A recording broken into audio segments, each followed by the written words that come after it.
ক্ষমতা ছাড়ার মাত্র 3 দিন আগে যুক্তরাষ্ট্রের সাথে তড়িঘড়ি করে বিতর্কিত বাণিজ্য চুক্তিতে সই করেছিল অন্তর্বর্তী সরকার। কিন্তু সেই চুক্তির ভিত্তি হিসেবে যে মার্কিন শুল্ক চাপের দোহাই দেওয়া হয়েছিল, খোদ যুক্তরাষ্ট্রের সুপ্রিম কোর্টে ট্রাম্পের সেই শুল্ক নীতিকে অবৈধ ঘোষণা করেছে।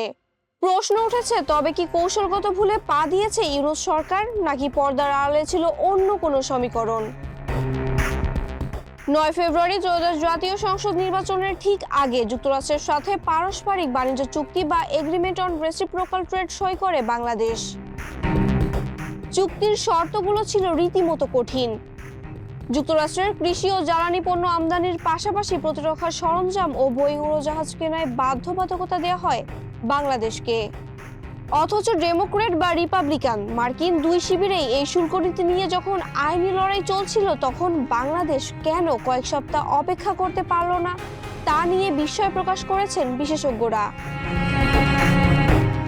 মার্কিন সুপ্রিম কোর্টের 9 সদস্যের বেঞ্চের 6 জন বিচারপতির রায়ে বলা হয়, কংগ্রেসের অনুমোদন ছাড়া প্রেসিডেন্ট একতরফাভাবে বৈশ্বিক শুল্ক আরোপ করতে পারেন না।